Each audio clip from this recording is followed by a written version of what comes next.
முதல் வாசகம் திருவெளிப்பாடு திருமுகத்திலிருந்து வாசகம். அதிகாரம் 11, திருவசனங்கள் 19 மற்றும் அதிகாரம் 12, திருவசனங்கள் 1 முதல் 6 மற்றும் 10. அப்பொழுது விண்ணகத்தில் கடவுளின் கோவில் திறக்கப்பட்டது. அந்த கோவிலில் உடன்படிக்கை பேழை காணப்பட்டது. மின்னலும் பேரிரைச்சலும் இடி முழக்கமும் நிலநடுக்கமும் கனத்த கல்மழையும் உண்டாயின. வானில் பெரியதோர் அடையாளம் தோன்றியது. பெண் ஒருவர் காணப்பட்டார். அவர் கதிரவனை ஆடையாக அணிந்திருந்தார். நிலா அவருடைய காலடியில் இருந்தது. அவர் 12 விண்மீன்களை தலைமீது சூடியிருந்தார். அவர் கருவுற்றிருந்தார். பேறுகால வேதனைப்பட்டு கடும் துயருடன் கதறினார். மேலும் வானில் வேறொரு அடையாளமும் தோன்றியது. இதோ, நெருப்புமயமான பெரிய அரக்க பாம்பு ஒன்று காணப்பட்டது. அதற்கு 7 தலைகளும் 10 கொம்புகளும் இருந்தன. அதன் தலைகளில் 7 மணிமுடிகள் இருந்தன.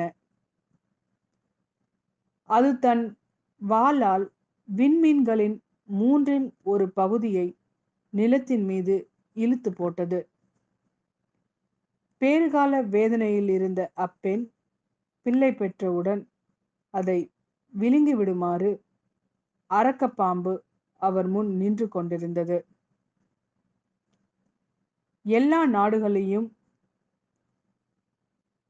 இருப்புக்கோல் கொண்டு நடத்தவிருந்த ஓர் ஆண் குழந்தையை அவர் பெற்றெடுத்தார். அக்குழந்தையோ கடவுளிடம் அவரது அரியணை இருந்த இடத்திற்கு பறித்து செல்ல பெற்றது. அப்பெண் பாலை நிலத்துக்கு ஓடிப்போனார். அங்கு 1260 நாள் அவரை பேணுமாறு கடவுள் அவருக்கென ஒரு இடத்தை ஏற்பாடு செய்திருந்தார். பின்பு விண்ணகத்தில் ஒலித்த பெரியதொரு குரலை கேட்டேன். அது சொன்னது, இதோ, மீட்பு, வல்லமை, நம் கடவுளின் ஆட்சி, அவருடைய மெசியாவின் அதிகாரம் ஆகிய அனைத்தும் வந்துவிட்டன. நம் சகோதரர் சகோதரிகள் மீது குற்றம் சுமத்தியவன் நம் கடவுள் திருமுன் அல்லும் பகலும் அவர்கள் மீது குற்றம் சாட்டியவன் வெளியே தள்ளப்பட்டான். இது ஆண்டவரின் அருள்வாக்கு. இறைவா, உமக்கு நன்றி. இரண்டாம் வாசகம். கொரிந்தியருக்கு எழுதிய முதலாம் திருமுகத்திலிருந்து வாசகம். அதிகாரம் 15, திருவசனங்கள் 20 முதல் 26 வரை. ஆனால் இப்போதோ இறந்த கிறிஸ்து உயிருடன் எழுப்பப்பட்டார். அவரே முதலில் உயிருடன் எழுப்பப்பட்டார். இது அனைவரும் உயிருடன் எழுப்பப்படுவர் என்பதை உறுதிப்படுத்துகிறது. ஒரு மனிதர் வழியாக சாவு வந்தது போல ஒரு மனிதர் வழியாகவே இறந்தோர் உயிர் தெழுகின்றனர். ஆதாமை முன்னிட்டு அனைவரும் சாவுக்குள்ளானது போல கிறிஸ்துவை முன்னிட்டு அனைவரும் உயிர் பெறுவர். ஒவ்வொருவரும் அவரவர் முறை வரும்போது உயிர் பெறுவர். கிறிஸ்துவே முதலில் உயிர் பெற்றார். அடுத்து கிறிஸ்துவின் வருகையின் போது அவரை சார்ந்தோர் உயிர் பெறுவர். அதன் பின்னர் முடிவு வரும். அப்போது கிறிஸ்து ஆட்சியாளர், அதிகாரம் செலுத்துவோர், வலிமையுடையோர் ஆகிய அனைவரையும் அழித்துவிட்டு தந்தையாகிய கடவுளிடம் ஆட்சியை ஒப்படைப்பார். எல்லா பகைவரையும் அடிபணிய வைக்கும் வரை அவர் ஆட்சி செய்தாக வேண்டும்.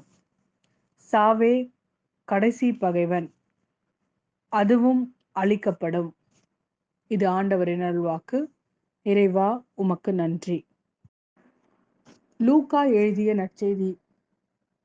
அதிகாரம் 1, திருவசனங்கள் 39 முதல் 56 வரை. அதன்பின் மரியா புறப்பட்டு யூதேய மலை நாட்டிலுள்ள ஓர் ஊருக்கு விரைந்து சென்றார். அவர் செக்கரியாவின் வீட்டை அடைந்து எலிசபெத்தை வாழ்த்தினார்.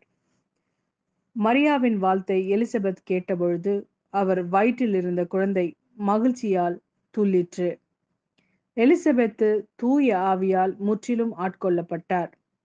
அப்போது அவர் உரத்த குரலில், பெண்களுக்குள் நீர் ஆசி பெற்றவர், உம் வயிற்றில் வளரும் குழந்தையும் ஆசி பெற்றதே. என் ஆண்டவரின் தாய் என்னிடம் வர நான் யார்? உம் வாழ்த்துரை என் காதில் விழுந்ததும் என் வயிற்றினுள்ளே குழந்தை பேறு வகையால் துள்ளிற்று. ஆண்டவர் உமக்கு சொன்னவை நிறைவேறும் என்று நம்பிய நீர் பேறு பெற்றவர் என்றார். அதை கேட்ட மரியா பின்வருமாறு கூறினார்: ஆண்டவரை எனது உள்ளம் போற்றி பெருமைப்படுத்துகிறது. என் மீட்பராம் கடவுளை நினைத்து எனது மனம் பேர் வகை கொள்கிறது. ஏனெனில் அவர் தம் அடிமையின் தாழ் நிலையை கண்ணோக்கினார். இது முதல் எல்லா தலைமுறையினரும் என்னை பேறு பெற்றவர் என்பர். ஏனெனில் வல்லவராம் கடவுள் எனக்கு அரும்பெரும் செயல்கள் செய்துள்ளார். தூயவர் என்பதே அவரது பெயர். அவருக்கு அஞ்சி நடப்போருக்கு தலைமுறை தலைமுறையாய் அவர் இரக்கம் காட்டி வருகிறார். அவர் தம் தோல் வலிமையை காட்டியுள்ளார். உள்ளத்தில் செருக்குடன் சிந்திப்போரை சிதறடித்து வருகிறார். வலியோரை அரியணையில் நின்று தூக்கி எறிந்துள்ளார். தாழ் நிலையில் இருப்போரை உயர்த்துகிறார். பசித்தோரை நலன்களால் நிரப்பியுள்ளார். செல்வரை வெறுங்கையராய் அனுப்பி விடுகிறார். மூதாதையருக்கு உரைத்தபடியே அவர் ஆபிரகாமையும் அவர் தம் வழி மரபினரையும் என்றென்றும் இரக்கத்தோடு நினைவில் கொண்டுள்ளார். தம் ஊழியராகிய இஸ்ரேலுக்கு துணையாக இருந்து வருகிறார். மரியா ஏறக்குறைய 3 மாதம் எலிசபெத்தோடு தங்கியிருந்த பின்பு தம் வீடு திரும்பினார்.